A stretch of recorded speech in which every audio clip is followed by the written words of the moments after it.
Dikasih angka nolnya 3. Mereka bilang ini Rp1.000. Ya kan? Tapi makin lama di dalam isi riba, Rp1.000 yang dulu bisa dipakai untuk membeli 50 kg emas pada tahun 46, ketika pertama kali diberikan rupiah, hari ini diberikan tukang parkir pun tidak mau. Maka mereka ganti gambarnya dengan Soekarno-Hatta, nolnya ditambah 2, menjadi 100.000. Yang 99.000 dari mana? Mata uang ya yang sah ya sebagai alat pembayaran, alat tukar yang sah dan kuat itu ya emas dan perak ya, yang kemudian terbentuk dalam bentuk dinar dan dirham ya, yang nilai intrinsik dan ekstrinsiknya sama. Ya kalau hari ini kan nilai mata uang kertas ya atau fiat money itu kan nilai ekstrinsik dan intrinsiknya itu berbeda. Ya kita uang 100.000, nilai ekstrinsik yang tertera itu 100.000, tapi kan nilai intrinsiknya kertasnya itu kan nyampe 100.000. Biaya cetaknya paling berapa rupiah kan? Betul. Tapi kalau emas kan enggak. Kalau dinar dirham, 1 dinar ya memang seberat itu, 1 dinar 4,25 gram. Kalau satu dirham 2,1 berapa ya? Itu 2 gram lebih gitu. Nanti saya buka lagi penjelasannya ya. Jadi antara nilai ekstrinsik dan intrinsik itu sama. Ya jadi mau itu uang nanti penyok, mau apa ya segitu laku-laku juga. Kalau misalkan sekarang kambing hitamnya adalah judul, kok bisa gitu? Ya karena emang harus ada yang disalahin. Nah, penetrasi yang pertama adalah nyuruh anak buahnya untuk ngeluarin statement penyebab kenaikan dolar itu karena banyak uang yang keluar dari Konoha karena jujur. Nah, habis penetrasi yang pertama itu berhasil, dilanjut sama narasi dari pasukan buzzer penguasa Konoha kalau semua negara di dunia juga mengalami krisis yang sama.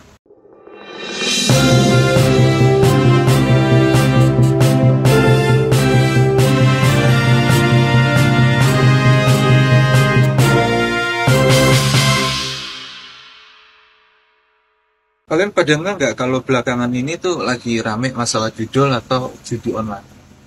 Dan kalian pada nggak kalau hampir semua media di Konoha itu kompak naikin berita itu?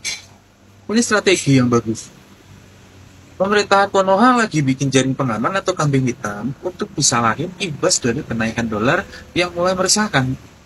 Kalau misalkan di tahun 98 itu kita ngalamin krisis moneter, kambing hitamnya itu adalah etnis Cina yang ada di Konoha.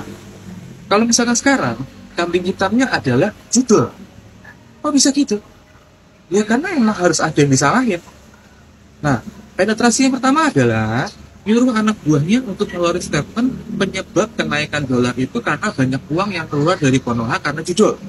Nah, habis penetrasi yang pertama itu berhasil, dilanjut sama narasi dari pasukan buzzer penguasa Konoha kalau semua negara di dunia juga mengalami krisis yang sama, bukan cuma di Konoha doang. Ya, kalau menurut gua narasi itu nggak sepenuhnya salah, tapi nggak sepenuhnya benar. Apalagi kalau dijadiin alasan dolar naik. Karena permasalahan yang sebenarnya adalah pihak luar negeri udah nggak percaya dengan pemerintahan Konoha belakangan ini ataupun kedepannya nanti. Korupsi, kolusi, dan nepotisme yang dipertontonkan belakangan ini oleh penguasa Konoha dan circle-nya itu udah kelihatan jelas banget di mata dunia. Itulah yang bikin investor pada cabut dari Konoha.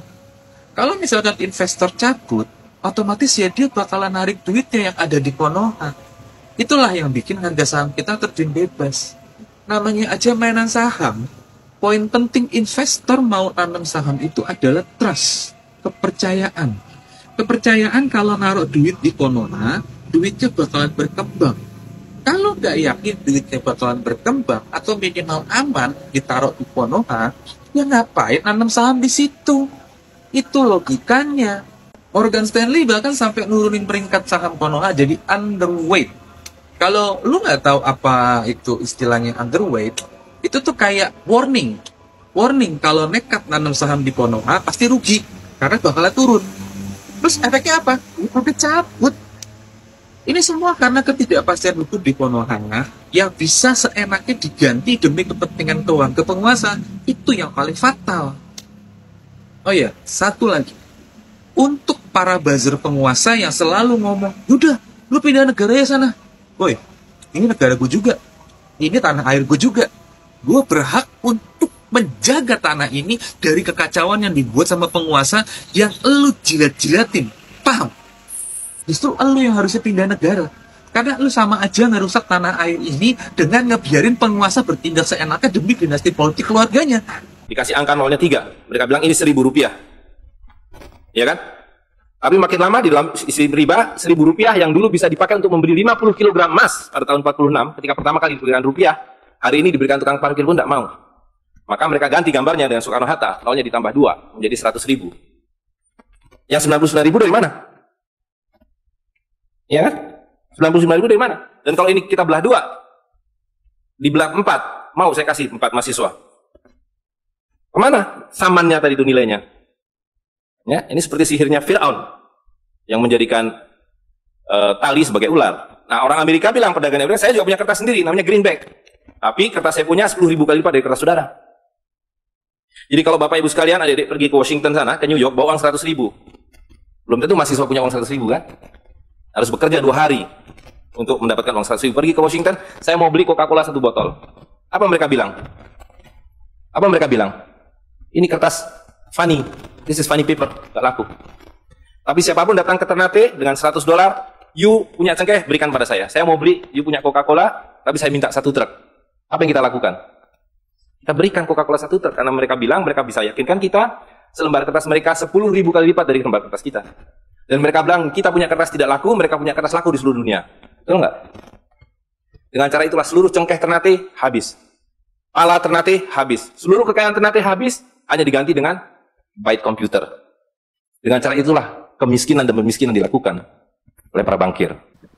Baik, assalamualaikum warahmatullahi wabarakatuh guys. Kembali lagi bersama kami berdua di obrolan milenial dengan saya orang lembur dan Bung Hairudin ya. Nah, Bung Hairudin ya, titik krusial pelemahan dolar itu disambut Bu Sri ini katanya sih the Fed dan dan situasi global. Padahal di sisi lain banyak isu yang digelontorkan rezim ya. Digelontorkan rezim ini ya isu ya judi online lah, isu korupsi lah, isu segala macam ya kita tahu ya. Tapi di balik itu ternyata memang situasi negara ini dengan keuangan yang makin melemah ini ya investor pun kabur gitu, termasuk investor IKN pun nggak bakal mau gitu. Nah, Bung Hairudin, ini ada dari infobanknews.com ya. Rupiah terus melemah, Bos Apindo, situasi tak kondusif bagi ekonomi nasional. Nah, Bos Apindo aja, Asosiasi Pengusaha Indonesia kalau nggak salah ya, itu udah ketar-ketir terhadap negara ini. Sementara rakyatnya ya kita tahu sendiri ya. Nah, rakyatnya itu memang kalau mentalnya mental peminta-minta, mental budak ya seperti ini susah memang gitu. Ya diguyur bansos sedikit ya diem semua. Gimana Bung Hairudin? Ya, memang pelemahan ekonomi itu ya memang keniscayaan dalam sistem kapitalisme yang namanya krisis ekonomi itu pasti akan terjadi setiap beberapa tahun atau setiap beberapa dekade. Dulu kan yang krisis yang paling parah pas krisis 98 ya, yang cukup parah yang menimpa seluruh dunia sampai kemudian meruntuhkan sebagian pemerintahan termasuk Indonesia ya di masa rezim Orde Baru akhirnya runtuh karena diterjang krisis ekonomi tahun 98. Ya, krisis yang awalnya tahun 96 dan puncaknya tahun 98. Ya tadi itu tahun 98 ya krisis. Dan itu memang yang namanya krisis keuangan dalam sistem kapitalis itu terjadi berulang. Tahun 1928-29 juga terjadi krisis ekonomi yang luar biasa. Nah, sama ya. Nah, kalau kita baca sejarah ya kemudian belajar ekonomi, itu kejadiannya terus berulang. Terus ada lagi krisis lagi, ada lagi krisis lagi. Tahun 2008 juga sama krisis lagi walaupun tidak separah tahun 98. Jadi seperti siklus, ada siklus 10 tahunan, ada siklus 20 tahunan, ada siklus 50 tahunan. Jadi seperti kejadian yang berulang. Ya, itulah konsekuensi dari sistem kapitalisme. Ya sistem yang kemudian mengandalkan pajak, ya, kemudian sistem ya, yang kemudian hanya menghasilkan ya 1% ya orang-orang kaya yang menguasai hampir 99% kekayaan. Ya. Nah, jadi ya katakanlah 90% lah, 80%. Ya jadi orang kaya ya 1% orang kaya di dunia ini itu menguasai aset, menguasai keuangan 80%. Ya. Sisanya yang 99% memperebutkan yang 20%. Apa nggak gila? Nah, itu sistem kapitalisme seperti itu. Betul, Ya. betul. Jadi kalau kita mau ngomong apa-apa ya karena memang sistemnya seperti ini dan pasti akan terjadi yang namanya krisis ataupun kemudian krisis keuangan dan lain sebagainya yang terus berkelanjutan, ya berulang lagi, ya kemudian ya solusinya tambal sulam, ya apa yang krisis dimisalkan di apa sih namanya kalau keuangan. Ya, Gimana? maklum lah dulu kan belajar akuntansi juga ya sedikit ya, Betul, karena betul, jurusan betul. SMK-nya akuntansi ya. Di Kementerian Keuangan ya mesti ada fiskal, kebijakan fiskal moneter ya, itu kan mesti digencar tuh ya. Kalau ini memperbaiki fiskal, kalau ini memperbaiki moneter, ya jadi akhirnya tambal sulam saja. Akhirnya ujung-ujungnya sama krisis ya, terjadi krisis keuangan. Ya apa namanya, ujung-ujungnya di titik tertentu meledak itu krisis keuangan ya, sama 1998 ataupun 2008. Jadi nggak usah kaget, apa namanya, bisa bilang ya biasa-biasa saja, memang seperti ini polanya. Tapi memang nantinya krisis ekonomi ini akan berimbas pada politik ya, yang kemudian menjadi cukup panas juga ya, apalagi kan memang tahun 2024 ini hampir ya semua negara di dunia itu mengadakan pergantian pemimpin ya lewat pemilu. Baik itu nanti di Amerika ya puncaknya bulan November 2024 ya, di mana di Indonesia bulan November itu pilkada serentak seluruh Indonesia. Bayangkan ya, 37 provinsi ya semuanya memilih gubernurnya, kemudian 580-an kabupaten kota memilih bupati dan wali kotanya. Serentak itu.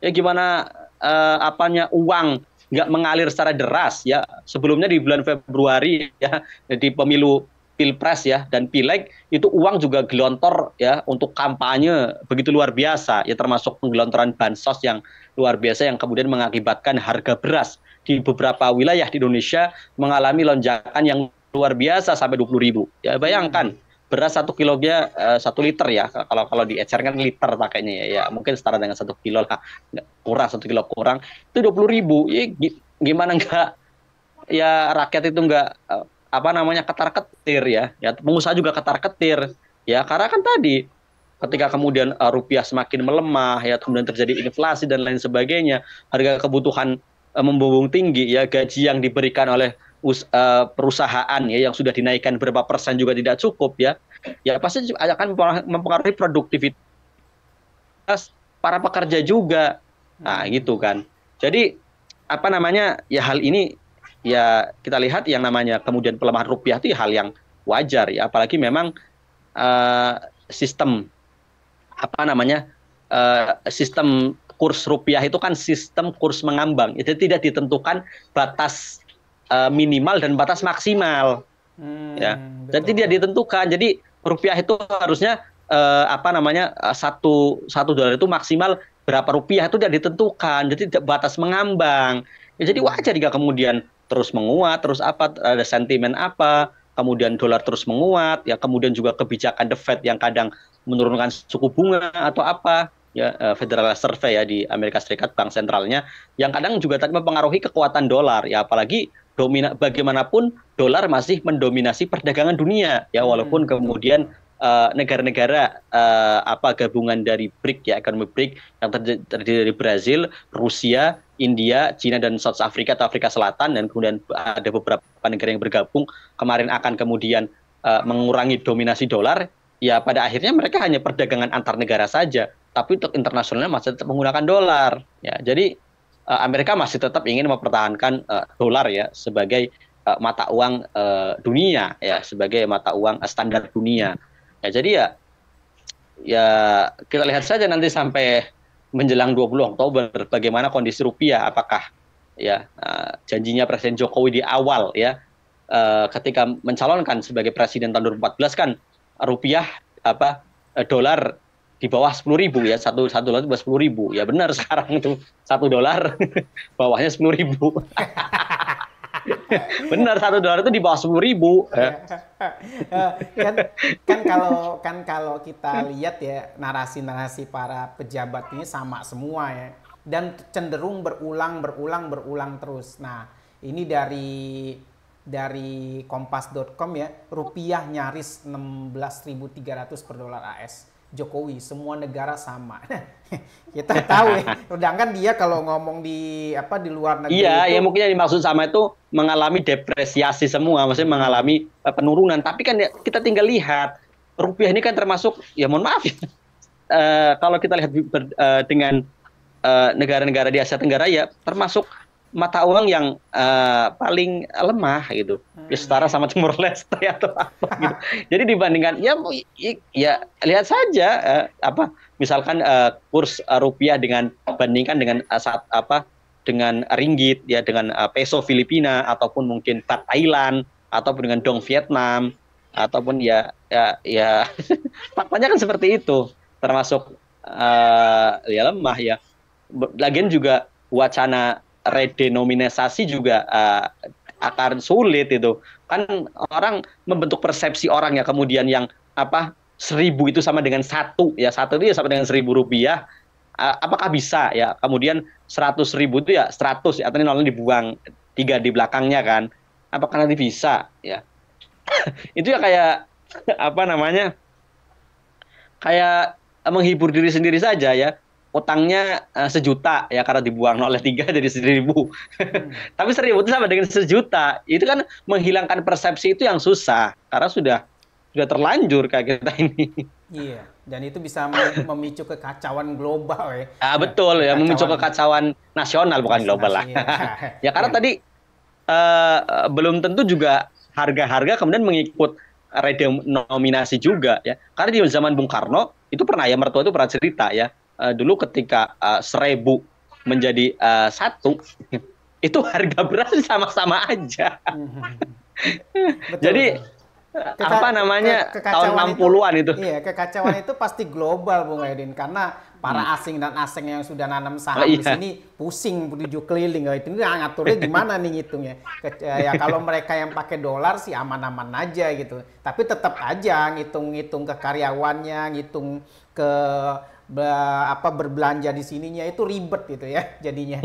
Nah, Bung Herudin, kita tahu nih sistem keuangan itu memang bukan diperuntukkan untuk masyarakat banyak yang tadi Bung Herudin bilang ya, seberapa persen orang kekayaannya sama dengan 20% orang di Indonesia ini. Nah, bagaimana sih solusinya biar rakyat ini adil merata, terus dapat menikmati semuanya gitu, dan tidak tergantung lagi sama kurs the Fed ini, terus mata uang ini, gimana Bung Hedin? Ya solusinya ya, karena kita sebagai seorang Muslim, ya solusinya pada sistem Islam ya, dengan menerapkan sistem ekonomi Islam. Tapi tidak boleh setengah-setengah, kita ngambil ekonominya saja, meninggalkan hukum-hukumnya, meninggalkan sistem politik kita, sistem pemerintah. Harus secara kafah, revolusioner juga, semua diterapkan. Ya bukan kemudian kita ngambil sistem ekonominya saja, sistem pemerintahan yang ditinggal, karena Islam itu satu kesatuan dan kafah. Ya solusinya hanya pada Islam, ya. Sebagai contoh, karena tadi sistem Islam itu sudah menetapkan bahwa mata uang ya yang sah ya sebagai alat pembayaran, alat tukar yang sah dan kuat itu ya emas dan perak ya, yang kemudian terbentuk dalam bentuk dinar dan dirham ya, yang nilai intrinsik dan ekstrinsiknya sama. Ya kalau hari ini kan nilai mata uang kertas ya atau fiat money itu kan nilai ekstrinsik dan intrinsiknya itu berbeda. Ya kita uang 100.000, nilai ekstrinsik yang tertera itu 100.000, tapi kan nilai intrinsiknya kertasnya itu kan nyampe 100.000. Biaya cetaknya paling berapa rupiah kan? Betul. Tapi kalau emas kan enggak. Kalau dinar dirham, 1 dinar ya memang seberat itu, 1 dinar 4,25 gram. Kalau satu dirham 2,1 berapa ya? Itu 2 gram lebih. gitu. Nanti saya buka lagi apa penjelasannya ya. Jadi antara nilai ekstrinsik dan intrinsik itu sama. Ya jadi mau itu uang nanti penyok, mau apa ya segitu laku-laku juga. Betul. Karena ada barang realnya. Betul. Ataupun juga memang kalau dalam sistem Islam itu misalkan mencetak uang kertas itu senilai dengan dijaminkan dengan emas atau perak ya yang disimpan oleh negara. Nah, jadi misalkan ya kan kalau misalkan kita bawa uang dalam bentuk logam ya ya bawa 1.000 dinar itu berapa berat itu 1.000 dinar itu berarti hampir 4 kilo kan. Iya, betul. Ya artinya kan ya benar hampir 4 kiloan ya. Jadi untuk memudahkan ya mungkin kertas ya dengan mengeluarkan uang kertas. Jadi apa yang dia keluarkan itu dijamin di simpanan negara senilai yang dia keluarkan. Misalkan mengeluarkan uang kertas 1.000 dinar ya. Ya kemudian emas yang disimpan di kas negara juga senilai itu, yaitu ya berarti semacam sertifikat saja itu. Itu uang fiat money itu dalam Islam itu seperti itu harusnya. Ya kan sekarang tadi gara-gara perjanjian Bretton Woods ya tahun 1970-an, ya itu kan akhirnya awalnya negara dunia itu tadi masih menyandarkan mata uangnya dengan standar emas dan perak. Namun setelah itu tidak ya.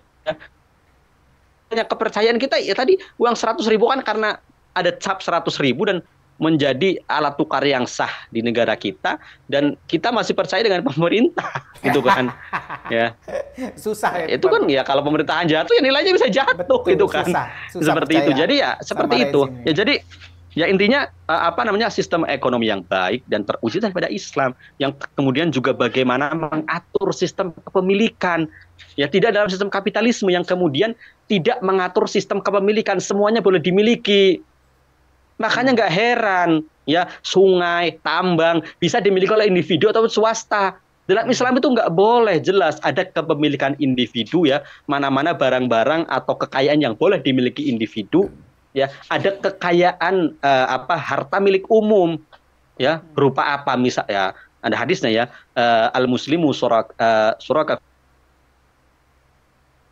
Wah, terputus kalau sampai hadis. Diulang.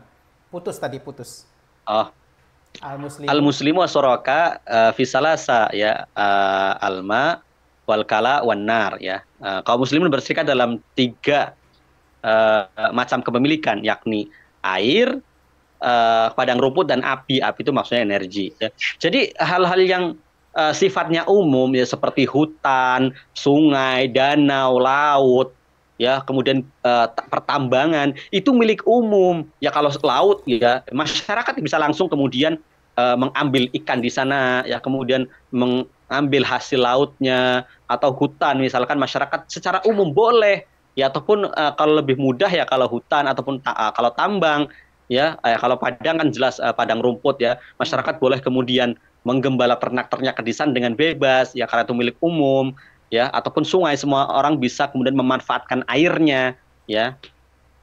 Tadi kayak tambang itu juga milik umum, tapi karena depositnya banyak dan masyarakat kalau kemudian mengelola secara mandiri tidak mungkin, makanya yang harus mengelola tambang itu negara, bukan malah seperti hari ini negara ya ada tambang itu diserahkan ke swasta, malah yang terbaru diserahkan ke ormas keagamaan izinnya. Logonya diganti pula. Aduh ya jadi ya. Kenapa seperti itu? Walaupun tadi ya mungkin ormas keagamaan itu punya kader-kader yang mumpuni dan yang sudah berpengalaman di pertambangan. Ya pada ujung-ujungnya perusahaan dari dari dari kader-kadernya atau yang berkepentingan ya untuk kemudian mengelola tambang itu yang pada akhirnya mengelola tambang tersebut ya. Betul. Ya pada akhirnya mungkin ya ormas tersebut ya mungkin dapat bagi hasilnya saja pada ujung-ujungnya sama aja gitu. Cuman konon jadi itu. Konon kabarnya belum menambang aja udah kena ini udah kena damprat ya kalau nggak salah. Udah logonya kalau nggak salah diganti terus. Ya itu kan. Kena masalah apa lah gitu, lagi terbaru ini lupa saya. Nah, baik Bung Hedin ya, itulah salah satu saran dari seorang mahasiswa keren, cerdas, idealis ya, mantap ini. Ya tentunya. Iya, maksudnya kan gimana? Kita sebagai seorang muslim mau milih sistem apa lagi? Ya sistem kapitalisme hari ini kan memang sudah rusak dan fakta kerusakannya. Mau milih sistem komunis ya, sosialis komunis ya, yang kemudian apa namanya memberikan harapan sama rasa sama rata. Ya faktanya nggak bakalan bisa ya, karena keadilan itu bukan sama rasa sama rata gitu. Betul, betul, Kemudian semuanya menjadi milik negara ya. Kemudian kepemilikan individu tidak diakui ya nggak salah juga. Nggak bisa karena ada kepemilikan individu, kepemilikan umum dan kepemilikan negara. Jadi bukan, kalau komunis kan semuanya milik negara. Pada ujung-ujungnya ya para apa terjadi ya diktator juga mereka. Karena faktanya sistem komunis pasti diktator. Ya apa elit-elit dari pimpinan partai politiknya yang kemudian berkuasa ya, yang ya kita lihat saja bagaimana sejarahnya Uni Soviet ya, kemudian Cina hari ini ya, ataupun Korea Utara ya kan seperti itu gitu. Betul, betul, betul, betul. Memang faktanya negara-negara di dunia ini memang sudah tercengkram atau terkondisikan dengan mata uang yang konon fiat money yang tidak ada nilai intrinsiknya. Baik Bung Muhyiddin ya, ya karena kondisi karena situasi tidak kondusif, ada gangguan kecil-kecil itu memang agak ribet. Baik ya Bung Muhyiddin ya, itu aja guys kesan dan pesannya dari kita sebagai pemerhati sosial dan juga sebagai saran atau ya informasi publik yang untuk mencerdaskan bangsa ya. Coba rakyat coba mulai berpikir, coba menelaah lagi sistem apa sih yang terbaik buat negeri kita ini. Sudah dicoba berbagai macam cara, tetap aja hasilnya tetap sama aja. Tapi yang belum dicoba adalah sistem Islam beserta turunan-turunannya. Sekian dari kita berdua dari Ujung Negeri Anta Beranta bersama saya Orang Lembur dan Bung Muhyiddin. Wassalamualaikum warahmatullahi wabarakatuh. Waalaikumsalam warahmatullahi wabarakatuh.